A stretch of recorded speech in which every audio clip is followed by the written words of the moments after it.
অনুভবে বোঝা যায় যে বাতাস দিচ্ছে, আমাদের শরীর মন প্রাণ শীতল হচ্ছে। তদ্রূপ রাধারানীর মতো যদি ভগবানের ওই আশাপথে নয়ন শয্যা রচনা করে মালা গেঁথে তাম্বুল সেজে প্রদীপ জেলে নিয়ে কেউ বসে থাকতে পারে। আমার প্রাণে গোবিন্দ, প্রাণে গোবিন্দ কি না এসে থাকিতে পারে। আমার প্রাণে গোবিন্দ নয়সে কি থাকিতে পারে। শ্রীরূপ সনাতন ভট্ট রঘুনাথ, ভক্ত রঘুনাথ শ্রীজীবী গোপাল ভট্ট দাস রঘুনাথ, দাস রঘুনাথ। এই ছয় গোসাই যাবে বোঝে কইলেন বা, বোঝে কইলেন বা। রাধা কৃষ্ণ নিত্য লীলা করিলেন পোকার। করিলে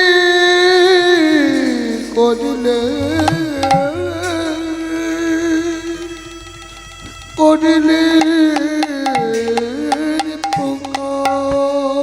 শ্রীরূপ সনাতন ভট্ট রঘুনাথ শ্রীজীব গোপাল ভট্ট দাস রঘুনাথ, এই ছয় গোসাই যবে ব্রজে কইলেন বাস। রাধা কৃষ্ণ নিত্য লীলা করিলেন প্রকাশ। কেউ আমরা জানতে পারতাম এই সরগোস্বামীর মধ্যে বাবা দ্বিতীয় গোস্বামী হলেন সনাতন গোস্বামী। নিতাই গৌর হরি বল। মা মাগো আস্তে মা, হরে কৃষ্ণ মা। আপনাদের এতবার যা ডাকলাম আমার ঘরের মাকে ডাকি না, সত্যি আপনাদেরকে এতক্ষণ মা মা করলাম, আমার গর্ভধারিণী মাকে এরকম ভাবে ডাকি না। নিতাই গৌর হরি বল। সেই সনাতন গোস্বামী করতেন কি বৃদ্ধ বয়সে বৃন্দাবনে দুয়ারে দুয়ারে মাধুকিরি করে এনে সেই ভোগ গোবিন্দকে নিবেদন করে গোবিন্দকে সেবা দিয়ে তিনি সেবা করতেন। একদিন কি হয়েছে, ওই সনাতন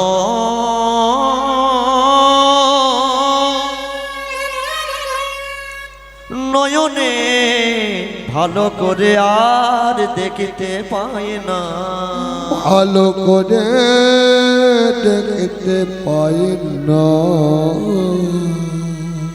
ভালো করে পথ চলিতে পারে না, ভালো করে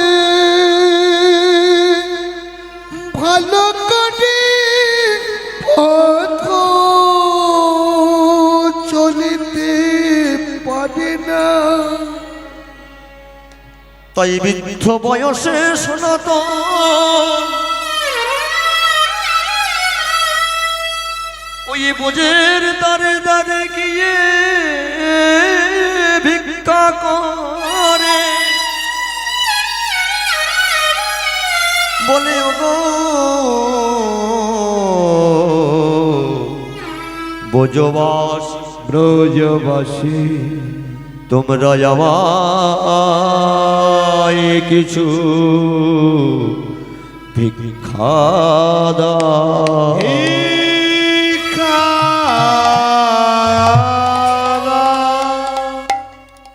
একজন ব্রজবাসী সনাতন গোস্বামীকে সেদিন দিয়েছে একটু আটা ভিক্ষা, নিতাই গৌর হরি বল। ওই সনাতন গোস্বামীকে আটা ভিক্ষা দিয়েছে। সেই সনাতন গোস্বামী আটাটাকে অঞ্চলে বেঁধে নয়নে জলে বুকে ভাসিয়ে কেঁদে কেঁদে বলে, ওগো দয়ামা, এই পৃথিবীর মাঝে কত ভক্ত তোমায় কত ভালো ভালো খাবার দেয়, কেউ তোমায় ভালোবেসে ফল দেয়, কেউ তোমায় ভালোবেসে মিষ্টান্ন দেয়, কেউ বা সোনার থালায়, কেউ বা রূপোর থালায়, কেউ বা কাংস থালায় তোমায় সেবা দেয়। কিন্তু আমি এমন হতভাগা, আমার কাছে এই আটা বই আর কিছু না। নয়ন জলে সেই আটাকে পরিপক্ক করে মাত্র 2খানি রুটি তৈরি করলেন। যে রুটি খাওয়া যায় না, নবন নাই, সেই রুটি গোবিন্দের ভোগে নিবেদন করিলে। গোবিন্দ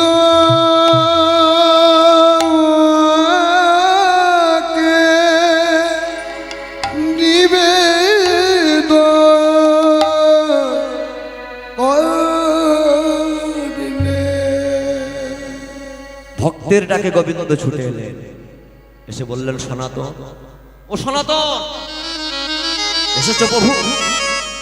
এই কাঙালের ঘরে তুমি এসেছো? তুমি যেমন ভাবে ডাকলে, তুমি আমাকে এমন ভাবে ডাকলে, আমি কি না এসে পারি গো? এই পৃথিবীর মাঝে কেউ ডাকে আমায় স্বাস্থ্য পাবার লাগে, কেউ ডাকে আমায় ধন ঐশ্বর্য পাবার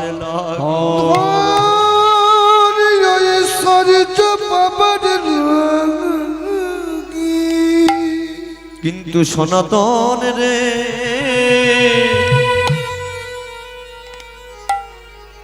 তোর মতো চোখের জলে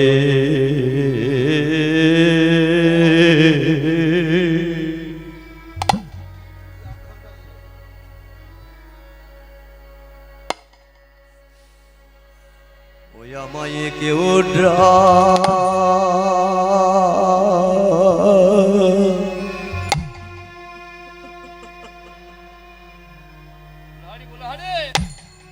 ডাকে না।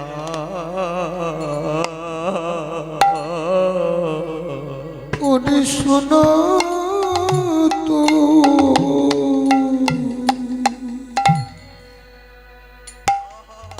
তোর মতো চোখের জলে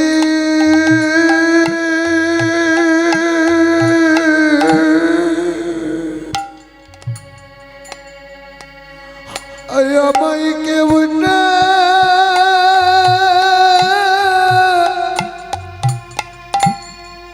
কেউ ডাকি না।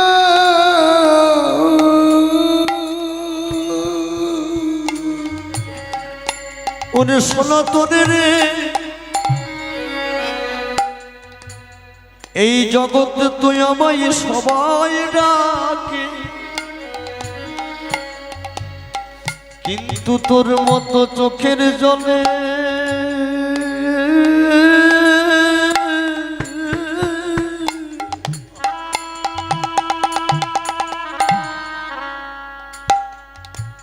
ওই আমায় কেউ ডাকে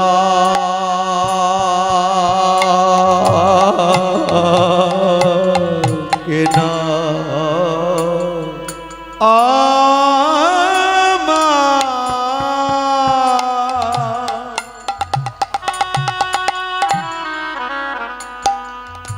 চোখের জলে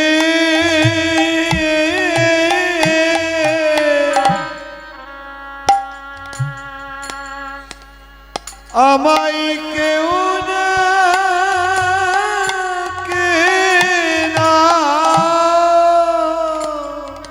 ওই গোবিন্দ সেবা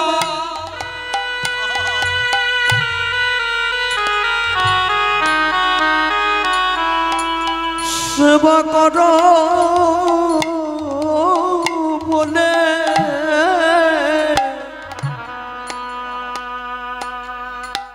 এমন চোখে জলে কেউ না ওরে শোনা গোবিন্দ সেবা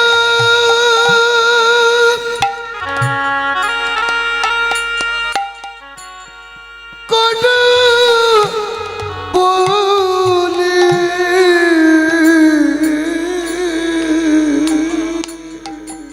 এমন চোখে জলে কেউ না আমি গীতাতে বলেছি কোন ভক্ত যদি আমায় ফলে দেয় তাও আমি গ্রহণ করি কোন ভক্ত যদি আমায় ফল না পেয়ে পুষ্প দেয় তাও গ্রহণ করি কোন ভক্ত যদি ফল পুষ্প না পেয়ে আমায় কুণ্ডু নয়নের জল দেয় তাও গ্রহণ করি ওই ফল পুষ্প জল না পেয়ে যদি আমায় একটি তুলসী পত্র দেয় তাও গ্রহণ করি ওরে সনাতন কে কি দিল আমায় দেখি না সে কে মনে মনে নিয়ে আমায় দিল সেটাই আমি দেখি সনাতন তোর মতো চোখে জলে কেউ ডাকে না ডাকে না বলে ওগো শোনাতে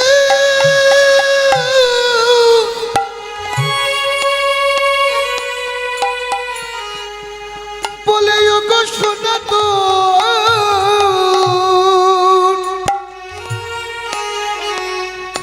তোকে কে দিল সে তো আমি দেখি না ওগো শোনাতো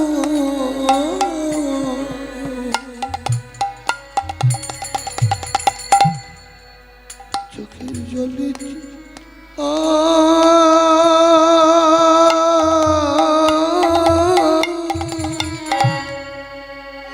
আমায়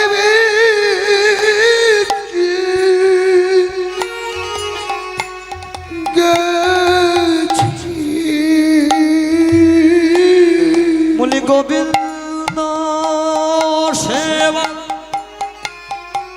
কর বলে তোর মতো চোখের জলে কেউ ডাকে ওই গোবিন্দ সেবা করা বলে ওর মতো চোখের জলে কেউ ডাকিল কতই অনুরাগে রাগ মিশায়ে চোখের জলে কেউ ডাকিল গোবিন্দ সেবা কর বলে চোখের জলে হৃদয় গৌর হরি সেবা করা বলে চোখের জলে কেউ ডাকিল ওই গোবিন্দ সেবা করা বলে চোখের জলে কেউ ডাকিল কতই অনুরাগে রাগ মিশায়ে চোখের জলে কেউ ডাকিল কতই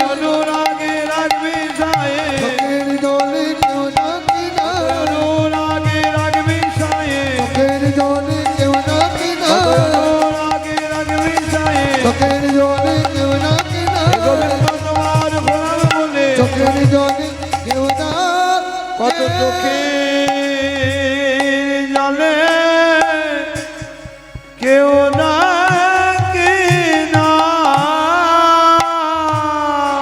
তাই রাধারানী কেঁদে কেঁদে বলে সখী বাঁচে এসব হইবে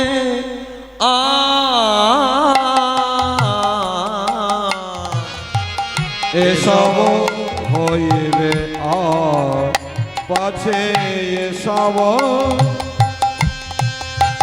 হইবে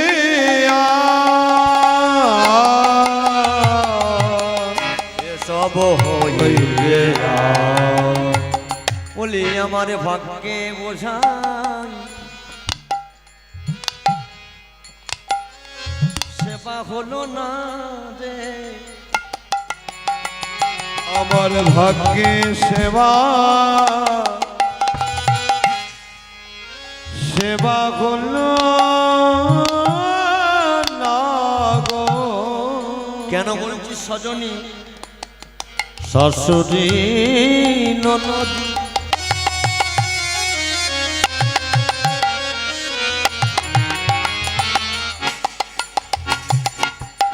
বঞ্চনা করিয়া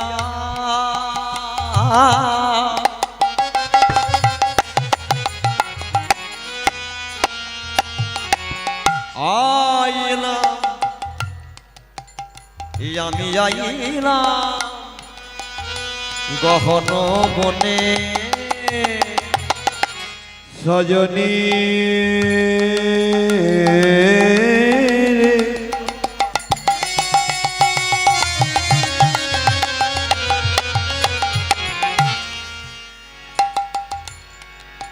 কি বলবো আমার দুঃখের কথা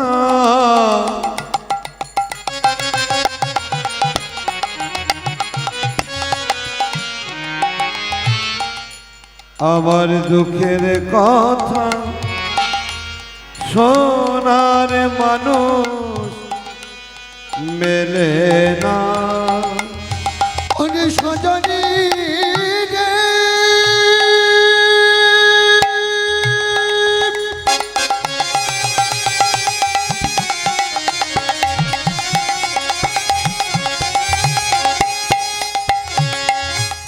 আমার দুঃখের কথা শোনার মতো কেউ নাই রে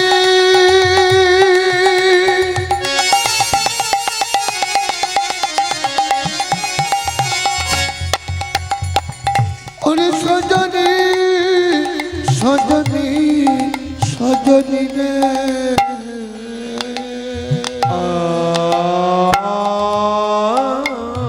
আমি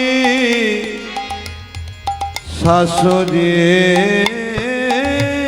নদী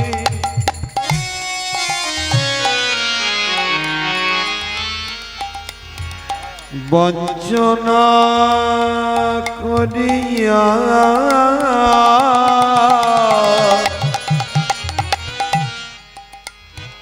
আইনু গহন বনে ওগো বড় সাথে ছিল মনে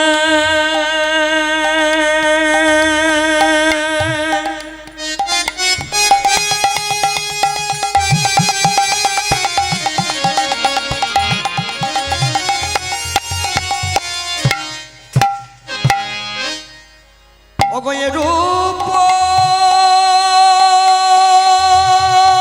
যৌবনে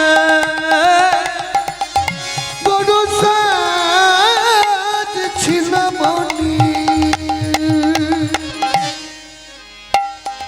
বলি আমরা দেখনি আরে বোধহয় হলো না সজনী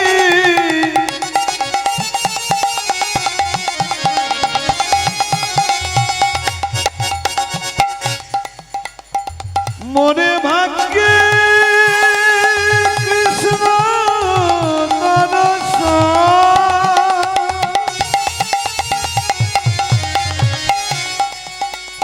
ললিতারে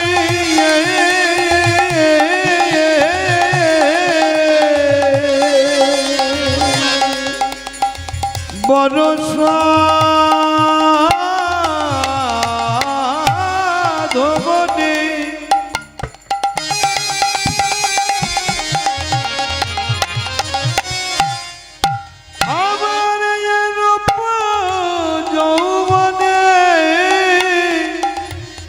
বড় সাজ ছিল মনে এরূপ যৌবনে ওই আমি মিলব না গর আমার প্রাণ বধুর সনে মিলব প্রাণ বধুর সনে আমি মিলব প্রাণ বধুর সঙ্গে মিলব প্রাণ বধুর সঙ্গে নানাই আমার ভাগ্যে হলো না রে না নাই আমার ভাগ্যে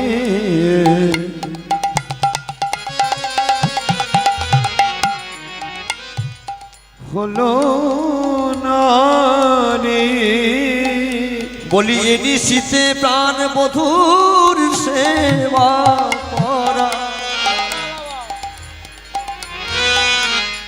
সই আমার ভাগ্যে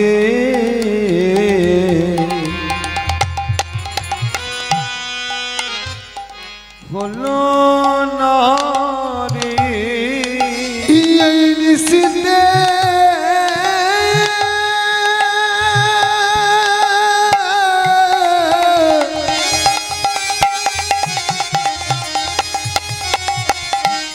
প্রাণ বধুর সেবা করা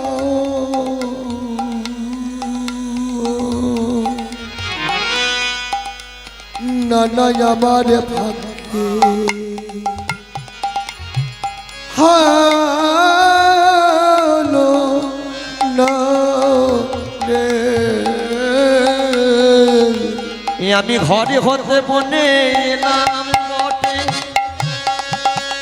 নানা আমার বিদায় ভাগ্যে গৌর হরি ঘর হতে মনে এলাম নানা আমার ভাগ্যে হলো না রে ঘরে হতে মনে এলাম বটে আমার ভাগ্যে হলো না রে ঘর হতে মনে এলাম বটে আমার ভাগ্যে হলো না রে আমার ভাগ্যে হলো না রে মিলিব মধুর সনে তাই সজনীর পথ পানে চাই কত না রসি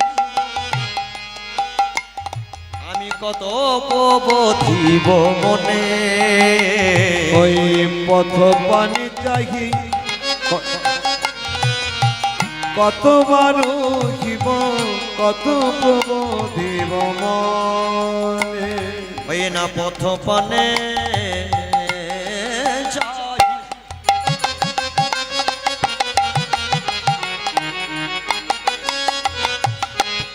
কত না রসিব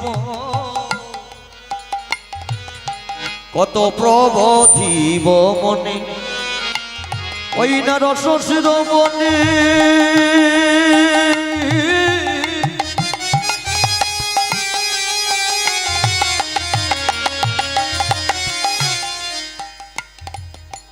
আসিবে এখনি ওই রস শিরোমণি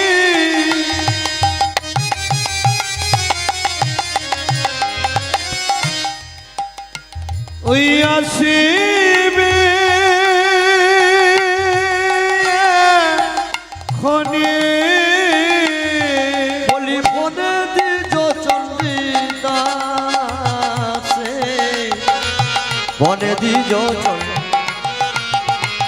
আমার ঘরে দিজ চন্ডী দাসে গো ভজে দিব চন্দ্রে রাসে বলি ধৈর্য ধরে বসধনি একবার ধৈর্য ধরে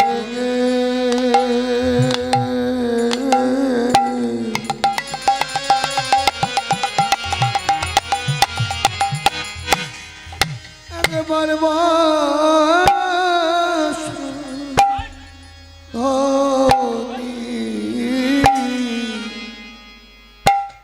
বলি সে যে হলো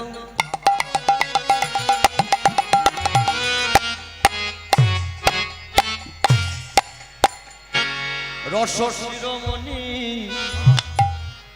একবার ধৈর্য ধরে বসধনী বলিস যে কন্যায় আমার রস শির শিরোমণি। তুমি ভাবিও না নাই গুণমণি বলিস যে আমার শিরোমণি। বলি হরি গৌর হরি হরি হরি হরি বলিস যে আমার শিরোমণি। এখনই তো আসবে ধনী বলিস যে আমার শিরোমণি। তুমি ভাবিও না নাই গুণমণি যে আমার শিরোমণি। তুমি ভাবিও না নাই গুণমণি যে আমার শিরোমণি। বলি এখনই তো আসবে ধনী দ্বিজ চন্ডী দাস ধনে। এবার গোবিন্দ কোনে আসতে পারলেন না রাধারানীর কুঞ্জে। নিতাই গৌর হরি বল। গোবিন্দ কেন আসতে পারলেন না রাধারানীর কুঞ্জে? গোবিন্দ প্রত্যেক দিনের মতো গিয়ে থেকে গমন করেছিলেন রাধারানীর কুঞ্জে যাব বলে, কিন্তু রাধারানীর কুঞ্জ যেতে গেলে পরে চন্দাবলীর কুঞ্জের পাশ দিয়ে যেতে হয়। তাই নপুর বাজায় কে বাজায়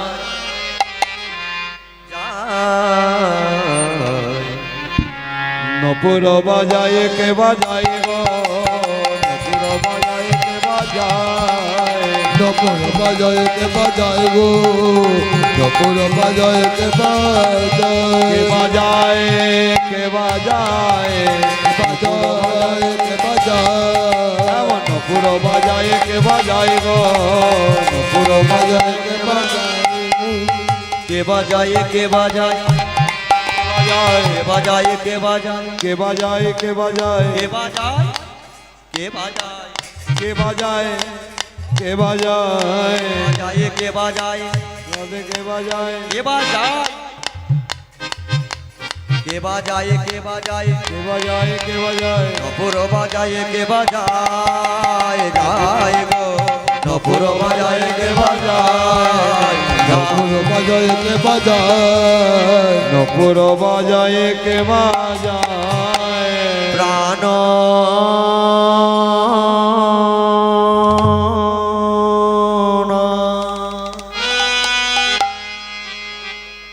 এই পথে নীতি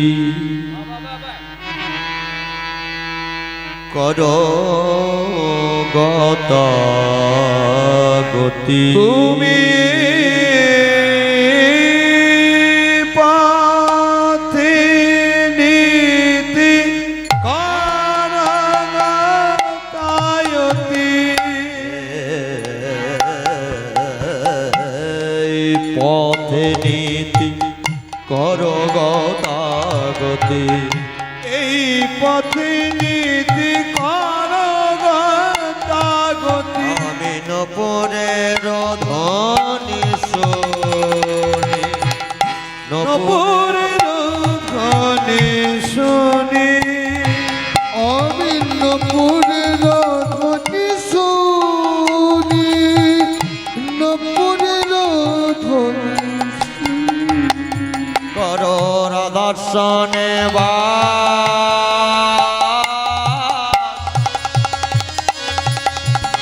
আমার কর রাধাসনে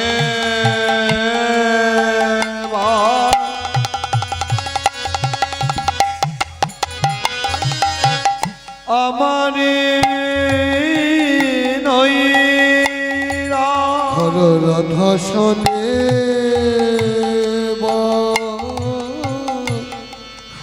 আমারে নইরা। আমি বঞ্চি একাকে নে আমি বঞ্চি একাকে এই পথে নীতি কারণায়তি নপুরের ধনে শোনে নপুরের ধনে শোনে বলি আমি কি সেবা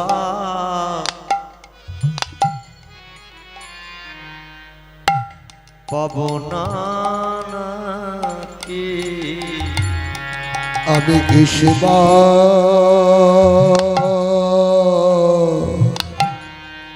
পাব না নাকি? বলি আমি কি সেবা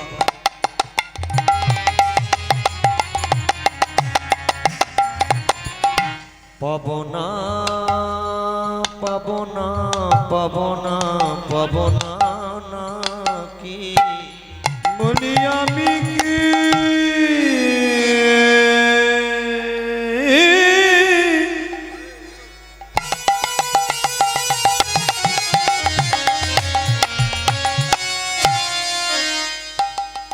সেবা পাবনা নাকি? ওই অভাগিনী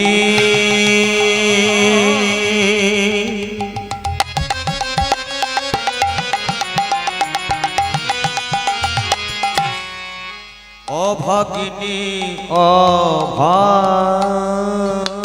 অভাগিনী চন্দ্রাবলী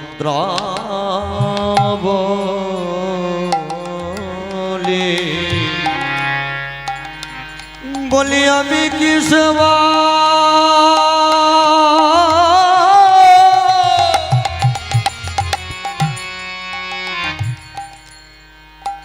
সেবা পাব না নাকি? আমি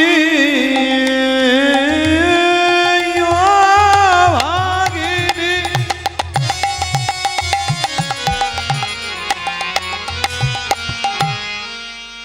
অভাগিনী বলে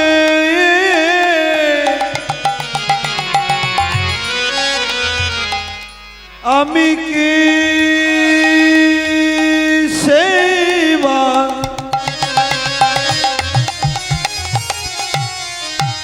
সেবা পাব না কি? মধু ছাড়িয়া না না না ছাড়িয়া না দিব আমি ছাড়িয়া নাই কি করিব বধূ ছাড়ি জানা কি করিব? নিতাই গৌর হরি বল। যে পথ দিয়ে ভগবান চলে যাচ্ছে সম্মুখে সম্মুখে চন্দাবলী চরণে আচার খেয়ে বললেন এ প্রাণনাথ আমি কি এমন অপরাধ করেছি তোমার ওই চরণে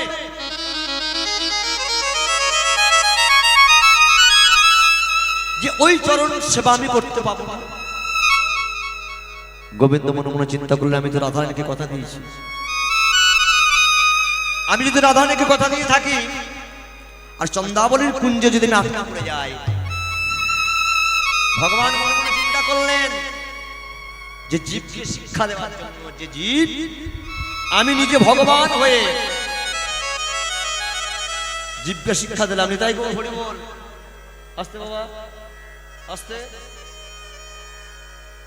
আচ্ছা ভগবান কোন বংশে জন্মগ্রহণ করেছিলেন?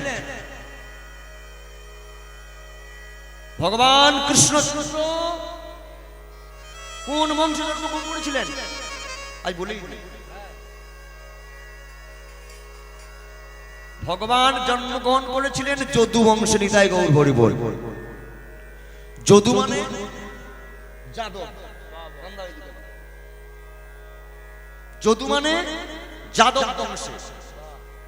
সেই যাদবরা বাবা গরুর খাদ্য কেলেঙ্কারিতে জেল খাটল। নিতাই গৌর হরি বল। এবার কান দিয়ে শুনুন। ব্রহ্মার পুত্র হলেন অত্রি, অত্রির পুত্র হলেন চাঁদ, চাঁদের পুত্র হলেন বুধ, বুধের পুত্র হলো পুরুরবা, পুরুরবার পুত্র আয়ু, আয়ুর পুত্র নহুষ, নহুষের পুত্র যজাতি, আর যজাতির পুত্র হলেন যদু। এই যদু বংশে ভগবান জন্মগ্রহণ করেছিলেন। আসল তত্ত্বটা শুনুন। দত্তগুরু শুক্রাচার্য, তার কন্যার নাম হলো দেবযানী।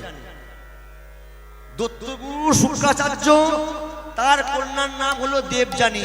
এই দেবযানীর গর্ভ হতে ভগবান যে বংশে জন্মগ্রহণ করেছিলেন সেই যদু জন্মগ্রহণ করেছিলেন।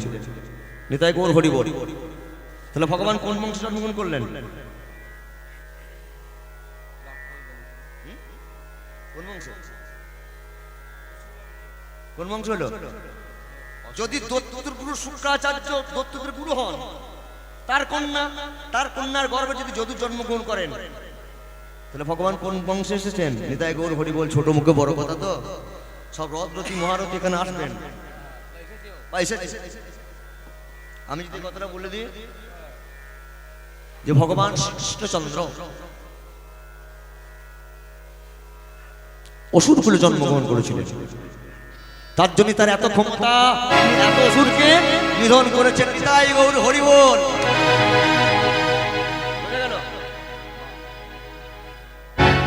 দেবযানীর গর্ভে যদু, সেই যদু বংশেই ভগবান অবতীর্ণ হয়েছিলেন। যদুরের শিরোমণি ভগবান মনে মনে চিন্তা করলেন, ভগবান মনে মনে চিন্তা করলেন যে জীবকে শিক্ষা দেওয়ার জন্য আজ আমাকে চন্দ্রাবলীর কাছে ধরা দিতে হবে। তাই চন্দ্রাবলীর কাছে ধরা দিলেন। চন্দ্রাবলী বললেন, মধু ছাড়িয়া নাহি তো দিব, আমরা কি করব জানো? ওই আমার হৃদয় মাঝারে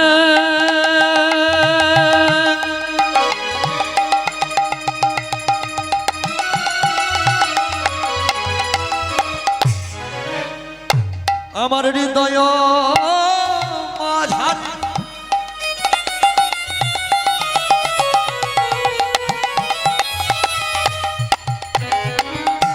রাখিব তোমারে, আমি সদাই দেখিতে পাব হৃদয় মাঝারে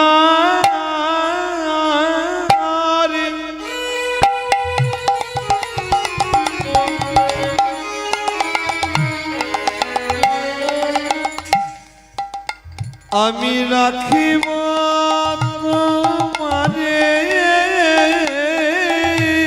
বধূ, আমি সদায় দেখিতে পাব বধূ, সদায় দেখিতে পাব। বলি ওখানে কেন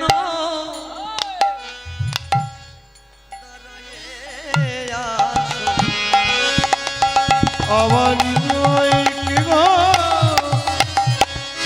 দাঁড়াইয়ে আছো। হে প্রাণনাথ, প্রাণবধূ, তুমি ওখানে কেন?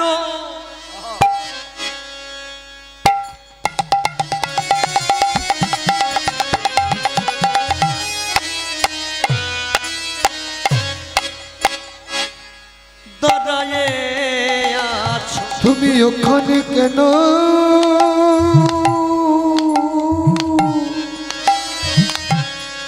দাঁড়ায়ে আছো। নানা হৃদয়ের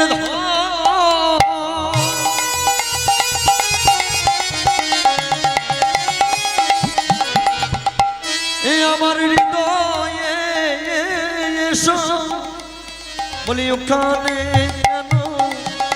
হৃদয় গৌর হরি হরি। আমার হৃদয়ে হৃদয়ে এসো, তুমি ওখানে কেন দাঁড়াইয়ে আছো? আমার হৃদয়ে হৃদয়ে এসো, ওখানে কেন দাঁড়াইয়ে আছো? হৃদয়ে হৃদয়ে এসো, ওখানে কেন দাঁড়াইয়ে আছো? হৃদয়ের হৃদয়ে এসো। ওখানে কেন দাঁড়াইয়ে আছো? ভগবানকে করলেন কি জোর করে নিয়ে গিয়ে বিপরীত ভাবে সেবা করলেন। এদিকে রাধারানী অপেক্ষা করছিলেন। প্রাণবধূ যখন আসবেন না জেনে ফুলমালা ডালা যমুনার জলে বিসর্জন দিতে গেলেন, কিন্তু যমুনা তার তরঙ্গের মাধ্যমে জানিয়ে দিলেন যে ওই অপসাদী ফুলমালা ডালা আমি গ্রহণ করব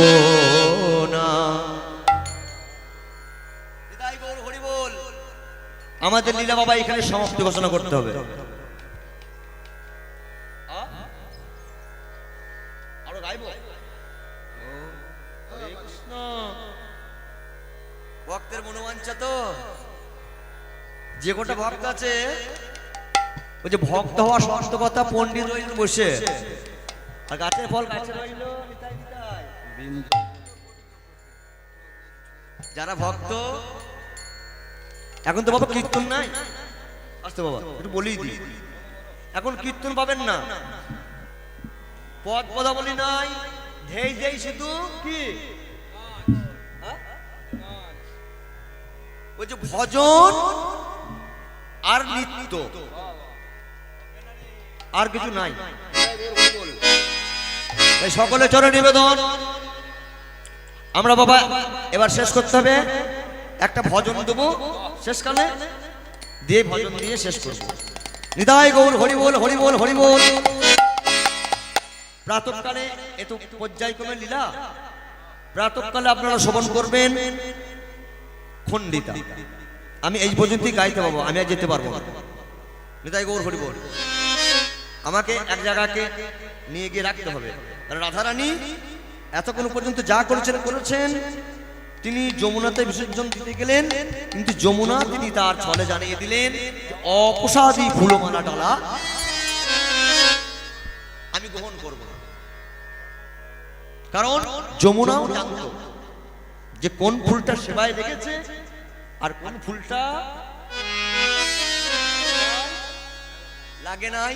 নিতাই গৌর হরি বল, হরি বল, হরি বল।